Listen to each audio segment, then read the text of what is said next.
신신명의 49페이지 보겠습니다. 29번째 행 29줄 29번째 줄입니다. 일공동양 제함만상. 일하고 공 이런 건 다 본질을 말하는 표시들이죠. 이제 뭐 어렵지 않지요. 하나 하면 본질이고 둘 이상 하면 현상이고, 그래서 하나인 공 하면 본질이고 색 하면 현상이고, 그 한 개 공, 그 한 개의 본질은 동 같다. 양 하면 두 개니까 현상하고 같다. 상대 세계. 한 개 공은 절대고 절대는 상대와 같다. 그래서 제함만상, 만상을, 삼라만상을 가지런히 포함한다. 그러니까 한 개 의식이 나타날 때는, 현상으로 나타날 때는 주관과 객관이라고 하는 양변으로 나타난다. 주관, 객관. 보통 사람들의 삶은 나와 세계죠. 나와 세계. 주관과 객관. 그러니까 그게 한 개 본질인 한 개 의식이 현상으로 드러날 때는 상대라고 하는 모습으로 드러난다. 그래서 이 한 개 의식이 만상을 다 포함하게 된다. 이제 그 말입니다. 어렵지 않지요? 예. 그 다음 또 같이 넘어가서 불견 정추. 정은 정밀한 것, 추는 거친 것. 추 그게 사슴 록자를 세 개 합친 거예요. 사슴 세 마리가 이렇게 있으면 그 뿔이 이렇게 얽혀가지고 거칠다 이거예요. 그 모습이 거칠다. 불견정추. 정밀한 것과 거치는 것을 불견, 구분해서 보지 않는다. 이때 이제 우리한테 마음 공부하는 사람한테 정밀한 것은 마음이 고요한 상태. 그러니까 되게 말하는 선정산매 혹은 뭐 성성적적 이런 표현을 쓰지요. 그러니까 우리 마음이 고요한 상태를 정밀하다고 하고, 또 거칠다 하는 것은 번뇌망상이, 생각이 많아서, 잡념이 많아서 번뇌망상이 있을 때 그때는 거칠다 그러는데, 그러니까 그것을 구분해서 보지 않는 것. 그러니까 영유 편당. 영은 어찌 유 있을까? 편은 치우친 당. 요즘은 뭐 정당할 때 당자거든요. 치우친 모임. 그러니까 편당, 치우침. 어떻게 치우침이 있을까 보냐. 정밀한 것과 거친 것을 따로 구분하지 않으니 어찌 편당이 있겠는가. 그러니까 이 두 개를 합쳐서 한번 같이 보겠습니다. 그러면 29번으로 이제 넘어가서 본질이 현상과 같고, 그래서 모든 현상은 본질이 된다. 이제 그 말이고, 그래서 따라서 현상 속에서 좋다 나쁘다, 정밀하다 거칠다 하는 것을 구분해서 한쪽으로 치우치지 않는다. 어찌 치우침이 있겠는가, 전체를 본다면.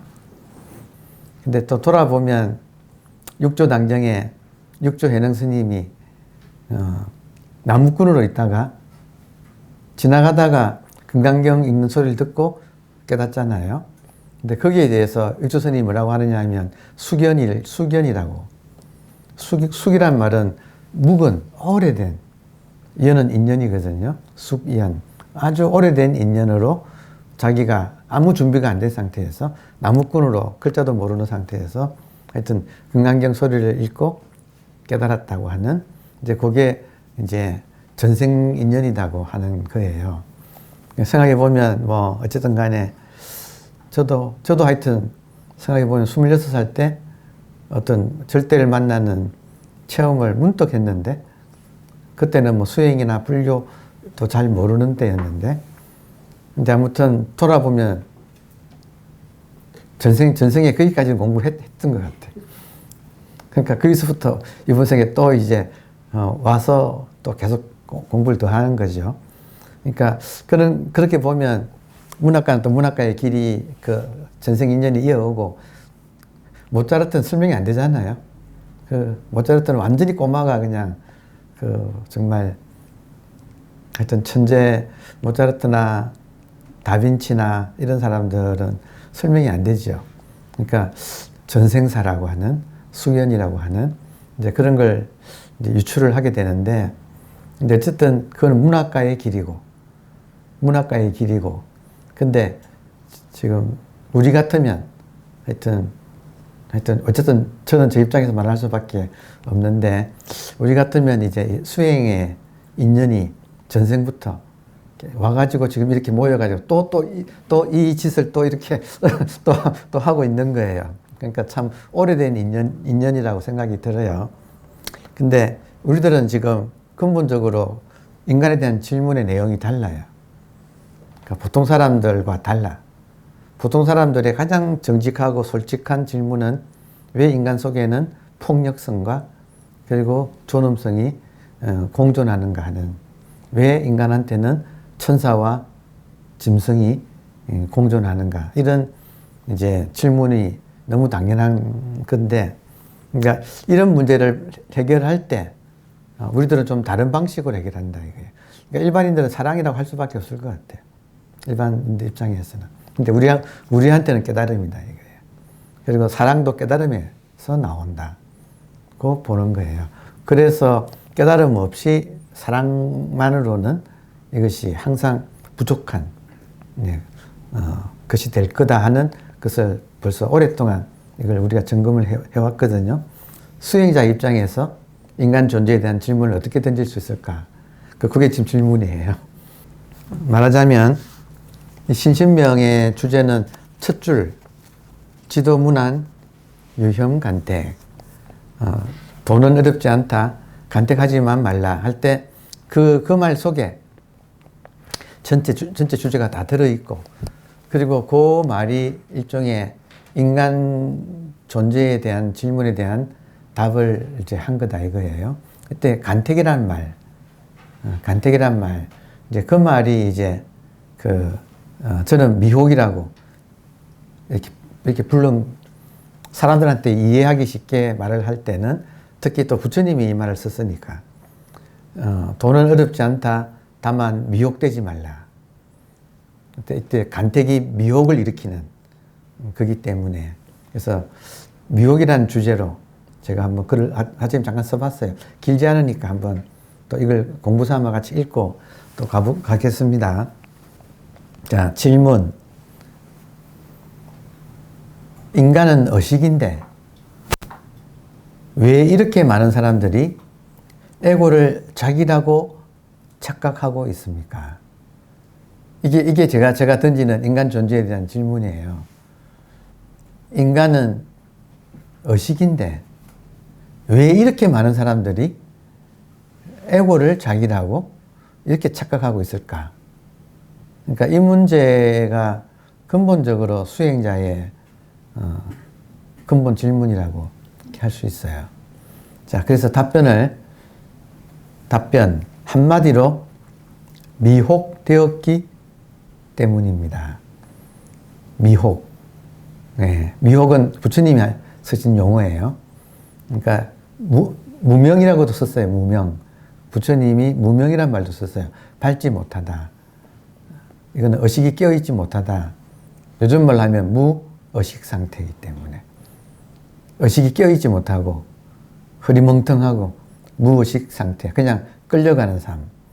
그러니까 그걸 이제 미혹이라고 했는데, 미혹이란 대상에 속아서 자기를 잃어버렸다는 뜻입니다. 왜 인간은 지금 자기가 의식임에도 불구하고 에고를 자기라고 하고 이렇게 살까? 여러분, 돌아보면, 그냥 깨놓고 말하면, 여러분 자기를 의식이라고 하고 살아요?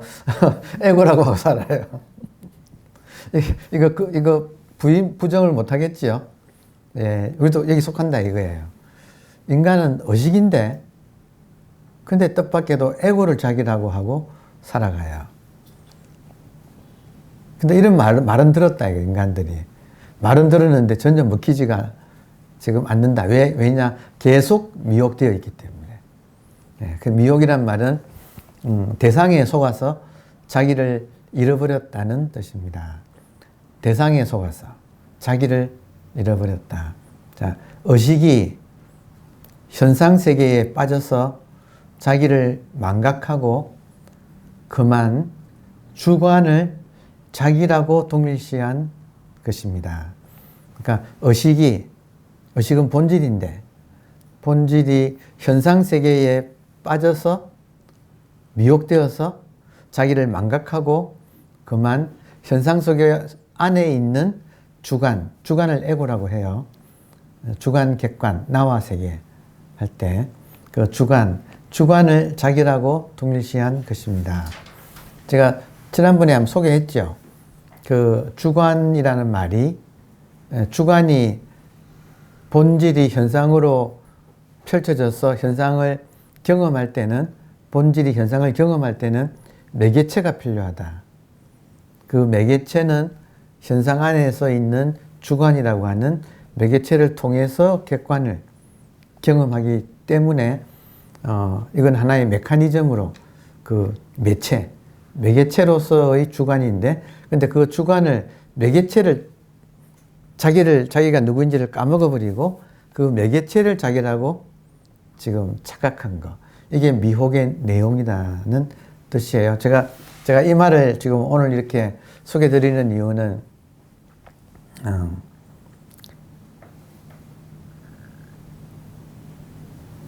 중요해요, 여러분. 부처님께서 진짜 미혹, 무명에 대해서 이렇게 설해 놓으신 이런 단어만 남아있고, 근데 사람들이 정말로 그 뜻을 자기한테 대입을 하는, 그래서 정말로 이 미혹을 깊이 보는 그 통찰은 깊지 않다고 할 수 있어요. 그래서 마음 공부의 핵심은 저는 이걸로 보거든요.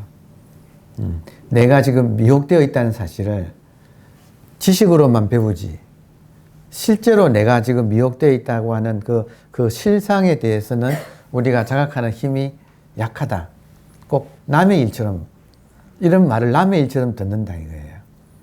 그러니까 그런 의미에서 정말 이 미혹이란 말은 인간의 모든 문제가 여기에서 발생하기 때문에 중요하다. 그리고 절대가 자기가 만든 상대에 매혹되어, 여러분, 이건 아름다운 표현이에요. 절대가 자기가 만든 자기가 상대를 만들어 놓고 그게 아름다운 거야. 그래서 매혹된 거예요. 그러니까 창조주가 피조물을 만들어 놓고 그 피조물에 매혹되어서 상대 세계의 일부인 주관을 자기라고 착각하고 있는 것입니다. 마치 거울이 자신에게 비친 영상에 홀려 자기가 거울이라는 사실을 잊어버리고 비춰진 영상 속의 에고를 자기라고 착각한 것과 같습니다. 따라오십니까? 예. 자기는 거울인데 자기가 거울의 사실을 잊어버리고 거울에 비친 영상에 매혹되어서 그 영상 속에 있는 특정한 주관이라고 하는 것을 자기라고 이렇게 착각하고 있는, 사랑하고 있는 나르시시즘 같은 거죠. 네. 또한 마치 영화 감독이 자기가 만든 영화에 빠져 주인공을 자기 동일시한 것과 같습니다. 이 말도 이해되죠? 네. 우리가 꿈속에서 자기가 꿈꾸는 의식이라는 사실을 잊어버리고 그만 꿈속에 등장하는 주관적 형상을 나라고 착각하는 것과 같습니다. 지금 몇 가지 예를 가지고 여기는 안 썼지만 지금 떠오르는 장면에 말을 해본다면 마치 배우가 영화 속의 캐릭터 뭐 있잖아요, 그죠? 그 영화 속의 캐릭터가 자기인 것으로 착각하고 있는 상태. 조금 실감이 올까요? 네, 지금 그렇다 이거예요. 자, 이 모든 것은 본질이 스스로를 현상으로 펼쳐내면서 그만 현상에 매혹되었기 때문입니다. 그래서 스스로를 망각하고 현상 속에는 주관, 객관이 있는데 현상 속의 주관을 나라고 착각한 것입니다. 이것이 인간 미혹의 내용입니다. 인간 미혹은 인간을 에고이스트로 만듭니다. 여기 핵심이에요. 인간이 에고이스트로 살기 때문에 폭력이 반드시 나오게 되어 있는 거죠. 하다못해 어린애들까지. 금방 애들이 에고이스트가 돼요. 몇 살이 돼요, 되게? 길러보신 데는 하여튼 미운 몇 살이 있죠. 그때쯤 되면 벌써 에고이스트가 돼버려, 그냥. 예. 그러니까 지금 핵심은 이것이 인간 미혹의 내용입니다. 인간 미혹은 인간을 에고이스트로 만듭니다. 대립과 갈등과 폭력 등 인간의 모든 죄는 이 미혹에서 나옵니다. 그러니까 이 사회가 에고이스트들의 모임이니까 참 복잡한 거지. 이 모든 것이 인간 미혹에서 이게 나온다. 자, 그래서 무지가 곧 인간병의 원인입니다. 그러니까 이렇게 제가 이제 일단 썼어요. 그러니까 질문은 왜 인간이 자기가 의식임에도 불구하고 에고이스트가 됩니까? 의식은 에고이스트란 말이 성립되지 않는 거, 아예 적용이 안 되는 거거든요. 근데 자기가 의식이라는 사실을 잊어버리고, 그냥 스스로 그냥 에고이스트가 되어가지고, 이 지금 악다구니를 하는 인생을. 그래서, 그러니까 이 문제가 깨달아지지 않으면, 하여튼 계속 영원한 숙제로 이거는 이어질 거예요. 자, 다음에. 그러면 어떻게 하면 우리는 미혹에서 깨어나 본성을 회복할 수 있습니까? 이게 중요한 질문 아닌가요? 지금 내용이 인간 갈등의 원인이 미혹에 있다면 우리는 어떻게 하면 미혹에서 깨어나 본성을 회복할 수 있겠습니까? 답변. 미혹되었던 과정을 그대로 역으로 밟는 것이죠. 지금 우리가 비유하자면 천상에 살다가 에덴의 동쪽으로 추방당했으면 그 추방당한 그거를 역으로 그걸 하면 회복되는 길이 거기에 있잖아요. 그래서 현재 우리는 미혹된 상태에 있습니다. 자, 이거를 참 대승불교가 참 이런 점에 대해서는 정말 잘 이야기해 놨어요. 그 대승기신론이라고 하는 대승불교의 토대, 제일 처음 대승불교가 시작할 때 마명조사라고 하는 분이 이렇게 일종의 길을 제시한, 깨달음의 길을 제시한 그분이 진단하기를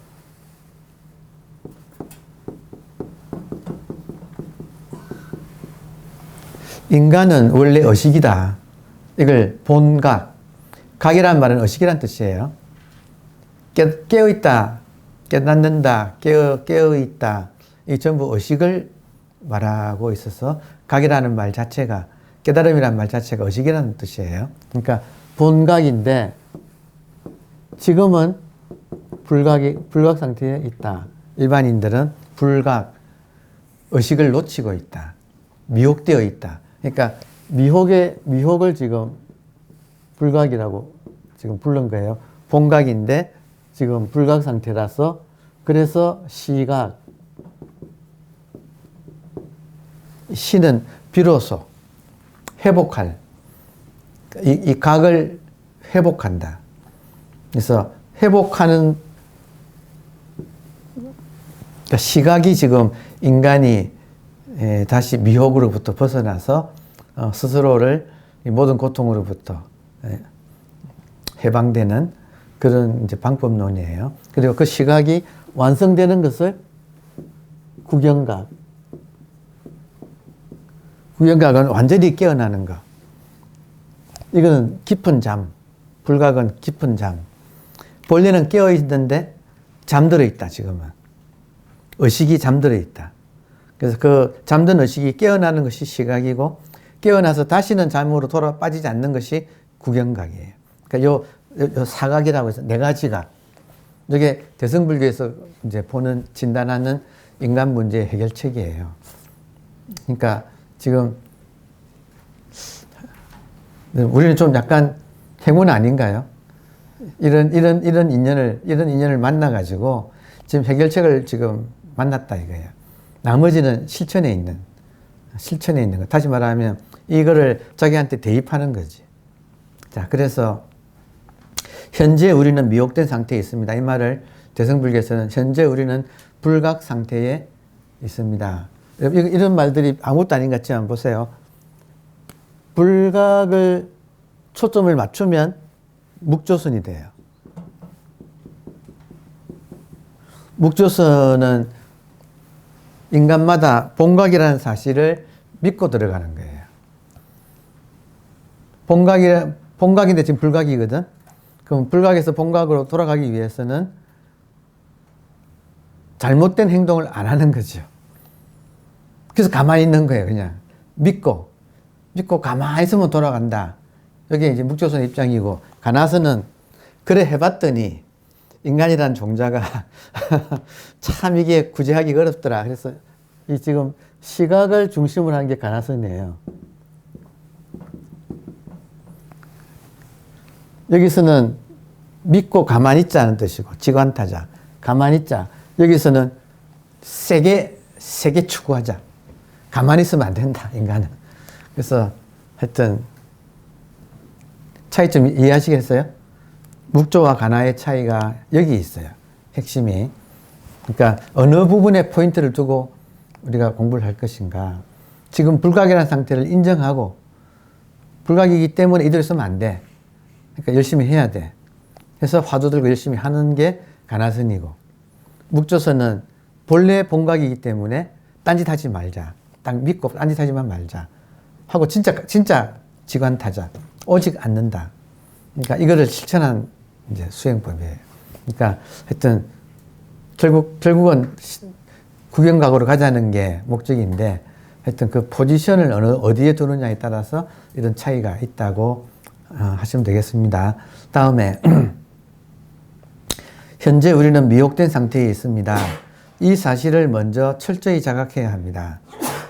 인간 미혹의 증거는 우리가 철저하게 생각에 의해 지배당하고 있다는 사실입니다. 지금 보니까 이거보다 하나 더 증거 하나 더 있네. 여러분, 인간 미혹의 증거는 딱 하나예요. 여러분, 같이 우리 확인해 봅시다. 지금 내가 미혹되었느냐, 미혹되지 않았느냐. 이 한마디 말에서 판명이 나요. 자, 안 괴로운 사람. 안 괴로운 사람은 잠에서 깬 사람이에요. 근데 내가 괴롭다 그러면 미혹되어 있는 상태예요. 그리고 괴로움은 우리가 철저히 생각에 의해 지배당하고 있다는 것을 증명하고 있습니다. 이러면 훨씬 더 조금 더 부드럽겠네요. 상황은 이해되시나요? 예. 자, 인간의 머릿속에는 하루에도 5만 가지 생각이 경류를 이루며 흘러가고 있습니다. 그 폭류, 생각의 흐름이 고요히 흐르는 게 아니고 정말 세차게 이렇게 홍수난 물처럼 세차게 흐르는데, 그 폭류에 브레이크가 걸리지 않는 한 아마도 인간이 미혹에서 벗어나기는 쉽지 않을 것입니다. 그러니까 지도문안 유혐간택이라고 말은 쉽게 했는데 도는 어렵지 않다. 다만 간택하지만 말라 했는데 간택이 생각이거든요. 이거 어려워요. 인간한테. 다만 생각하지만 말라. 무슨 수로? 무슨 수로? 도는 어렵지 않다. 다만 생각하지만 말라. 무슨 수로? 그러니까 그냥 앉혀놓는 거. 그렇게, 그것 하나의 방법은 방법이다 이거죠. 자, 다음에 질문. 어떻게 하면 우리가 이 생각의 경류에서 벗어날 수가 있습니까? 궁금하지 않나요? 여러분, 우리가 어떻게 하면 여러분, 생각의 경류가 머릿속에서 흘러가고 있다는 사실을 인정하십니까? 예. 자, 그럼 어떻게 하면 벗어날 수가 있습니까? 다행히 몇몇 인생 선배들이 고해에서 벗어나 피안으로 건너가는데 성공했습니다. 예를 들어 붓다와 그 제자들은 깨달음을 통해 해탈을 이루었습니다. 자, 그 깨달음의 내용은 무엇입니까? 깨달음이란 자기가 의식이라는 사실을 깨닫는 것입니다. 참 간단하네요, 그죠? 깨달음은 자기가 의식이라는 사실을 깨닫는다. 다시 말하면 자기가 몸이 아니고 주관이 아니고 몸을 움직이는 의식이라는 사실을 깨닫는 것입니다. 근데 여기에 간단하지 않은 게 보세요.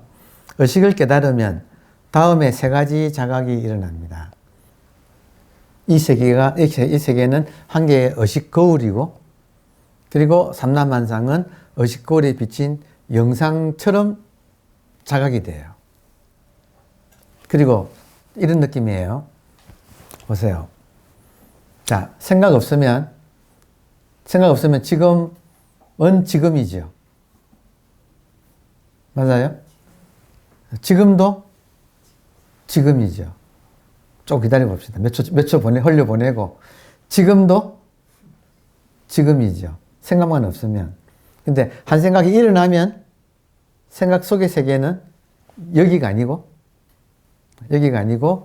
뭐 어제나 그제나 아니면 미래나 이게 왔다리 갔다리 하게 되지요. 그럼 생각만 일으키지 않으면 항상 지금이죠. 그럼 보세요. 지금의 입장이 딱 분명한 사람한테는 지금도 지금이잖아요. 지금도 지금이잖아요. 근데 이 말은 지금 흐르고 있잖아요. 말도 흐르지, 생각도 흐르지, 그리고 감정도 흐르지, 물질들도 나타났다가 사라졌다가 다 변하지요. 변하지 않는 의식은 항상 지금이고, 늘이고. 그래서 이 입장에서는 모든 것이 이렇게 흐르듯이 보여요. 그걸 이제 부처님은 재행무상이라고 그렇게 불렀잖아요. 그러면 나는 가만히 있는데 모든 것은 흐르네. 가만히 있는 여기가 피안이고, 흐르는 것은 고해라는 거죠. 그러니까 요 깨달음, 현상은 환경처럼 느껴집니다. 의식이 자각되면 자기는 안 변하는데 불생불멸인데 펼쳐지는 현상은 전부 생멸하기 때문에 다 이게 지나가서 환영처럼 느껴져요. 그러니까 이게 지금 의식이 자각이 되면 일어나는 첫 번째. 그러니까 이거 하나의 공부의 기준이에요. 의식이 이거구나 하고 자각하는 거는 쉽지만 의식이 되는 거는 또 어렵다 이거예요. 이것이 의식이구나 하는 자각이 점점 강해지면 의식이 되어 가는데, 의식이 되면 이 현상세계는 생멸하고 흘러가기 때문에 이게 환영. 그래서 제가 가끔 말씀드리듯이 인생을 돌아보면 살긴 살았는데 흔적이 없다. 아, 이게 처음부터 이게 실체가 없는 것이구나. 그런 느낌이 딱 이 자리 의식으로서 자각하고 있으면 시공간이 없어지기 때문에, 그러니까 의식으로 자각하면 생각이 없고 생각이 없으면 다른 시공간이 없어지기 때문에, 그러니까 모든 것이 흐른다는 자각이 분명해져요. 그것이 강해집니다. 둘째, 근데 의식이 본질인데 의식은 안 변하니까, 그리고 항상 있으니까 본질만이 실제입니다. 자, 여기까지는 이해하기는 어렵지 않죠? 그죠? 자, 봅시다. 셋째는 뭐냐면, 그런데 현상은 환영이고 본질만이 실제인데, 세 번째는 그런데 현상이 곧 본질입니다. 현상이 곧 본질입니다. 요건 소화가 안 돼. 참 소화하기가 어려워요. 자, 이것을, 현상이 곧 본질인 것을 중도 혹은 분리, 혹은 연기, 이런 말로 표현을 해요. 그러니까 색적 시공, 반야신경의 공적 시색, 색적 시공, 공적 시색. 이게 중도에 대한 정확한 표현이거든요. 근데 이게 쉽지 않아요. 왜냐하면 우리는 분별하는 습관이 있어서, 현상은 현상이고 본질은 본질이고, 현상은 환영이고 본질은 실제다, 이러면 좀 이렇게 탁 와요, 논리적으로. 근데 이 논리가 깨지면서 환영인 현상이 그대로 실제인 본질입니다, 이러면 탁 막혀요. 왜 막히는가? 분별하는 에고한테는 이 말이 탁 막혀요. 자, 다음에, 그러면 질문에는 첫째와 둘째는 이해가 됩니다만 셋째가 잘 이해되지 않습니다. 답변. 그래서 깨달음은 이해를 넘어선다고 하는 것입니다. 그래도 최대한 표현해 보겠습니다. 자, 본질은 스스로를 온전히 현상으로 놔두었기 때문에 현상을 떠나서 따로 존재하지 않습니다. 여기 지금 포인트예요. 본질이 비겁하게 본질로 남아있지 않는다 이거예요. 현상으로 온전히 자기를, 모든 걸 바쳐가지고 자기는 사라지고 모든 이 피조물로, 창조주는 자기가 사라지면서 모든 피조물이 되어버리는, 이게 진정한 사랑이라는 거예요. 자, 다시, 본질은 스스로를 온전히 현상으로 놔두었기 때문에 현상을 떠나서 따로 존재하지 않습니다. 그래서 현상이 본질이고 본질이 현상입니다. 비록 이치를 이렇게 설명할 수는 있지만 실제로는 인간이 자기 생각을 벗어나기 어렵기 때문에 전도몽상에서 깨어나기는 쉽지 않습니다. 보통 사람은 생각의 지배를 받고 있습니다. 생각 속에 잠겨 살아가고 있습니다. 그래서 의식으로서의 자각의 힘이 생각의 힘을 이겨야 비로소 미혹의 꿈에서 깨어날 수가 있습니다. 이게 지금 우리 공부하는 포인트예요. 다시, 의식으로서의 자각의 힘이 생각의 힘을 이겨야 비로소 미혹의 꿈에서 깨어날 수가 있습니다. 여러분, 생각의 힘이 세다는 것은 느끼죠?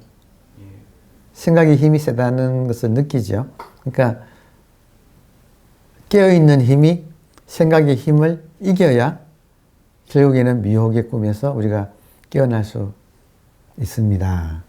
그러니까 이게 이제 수행의 세계라는 것이 기다리고 있어요. 자, 질문에는 결국 금강경에서 말한 대로 항복기심, 즉 생각을 항복받아야 하는군요. 우리는 어떻게 생각을 항복받을 수 있습니까? 질문 참 잘한다. 질문은 참 잘한다. 근데 답변이 시원찮네. 답변이 시원찮다기보다 이 답변을 소화하기가 어렵네. 그러니까 이게 참 공부의 지금 포인트예요. 공부에 시간이 좀 걸린다는 거 이해하시겠어요? 결국 생각의 문제 봉착하는 거예요, 우리가. 자, 답변은 자, 질문은 어떻게 생각을 항복받을 수 있습니까? 답변은 다행히 우리 동양에서는 도를 닦는다. 수도. 도를 닦는다는 전통이 있습니다. 생각을 항복시키려면 도를 닦아야 합니다. 이게 동양적인 지혜의 정수예요. 생각을 이기려면 도를 닦아야 합니다. 그럼 질문은 수도의 방법은 무엇입니까? 답변은 형, 수, 파, 리입니다. 형은 하나의 폼을 정하는 것입니다. 폼은 하나의, 형이라고 하는 것은 하나의 폼을 정하는 것입니다. 수는 그 폼을 반복해서 닦아 몸에 각인시키는 것입니다. 그 과정에서 생각이 다스려집니다. 근데 제가 사람들을 이렇게 대해보니까 내공이란 말 쓰죠. 내공이 지금 수에 해당하는 거예요. 그러니까 저 사람은 참 내공이 깊다 이런 말을 쓰잖아요. 그러니까 그런 말은 하나의 폼을 오랫동안 닦은 사람은 내공이 생겨요. 그 내공은 에너지라서 사람들이 알 수 있게 돼요. 그러니까 이 말은 뭐냐면 생각이 다스려져요. 자, 그러면 내공 깊은 사람의 공통점이 있어요. 제가 대보니까 내공이 깊은 사람의 공통점이 있어. 그거는 뭐냐면 사자는 토끼 한 마리 잡을 때도 최선을 다한다는 그 말이 딱 해당돼요. 내공 깊은 사람들의 공통점은 자기가 하는 일에 아주 정성을 들여서 몰두한다. 이게 내공의 핵심이에요. 그러니까 도를 닦는다 이 말은 결국 내공을 기른다는 거고, 내공 깊은 사람의 공통점은 매사에 정성을 들인다. 네. 자, 파는 여러분 정성 들이는 사람한테는 생각이 안 붙어요. 지금 우리 경험적으로 알 수 있지 않나요? 정성 들일 때 생각이 못 붙어요. 그러니까 매사에 정성을 들이는 사람한테는 생각이 훨씬 줄어들어요. 네. 생각은 꿰부리는 거네. 안 하고. 안 하고 꿰부리는 게 생각이네, 지금. 그러고 보니까. 예. 자, 그 과정에서 생각이 다스려집니다. 파는, 형수파. 파는 완전히 익힌 다음에는 폼을 잊어버리는 것입니다. 폼이 깨지는 것이죠. 그리고 놀라운 게 처음에는 폼을 열심히 익혀야 되고 불법을 열심히 배워야 되고 나중에는 이 불법을 버려야 돼요. 그래서 본질을 버리고 현상으로 돌아 나온다고 표현을 하는 거예요. 그러니까 이건 아주 중요한, 그리고 물론 이거는 고수의 세계예요. 남이 볼 때 그냥 바보처럼 보이는, 근데 그거 뭐 진짜라는 거예요. 그러니까 어쨌든 상황 이해됩니까? 그러니까 파라고 하는 것은 깨달음 자체가 깨진다는 말이에요. 처음에는 불법을 공부해야 되고, 그것도 열심히 해야 되고, 다음에는 불법 자체가 사라지는 거.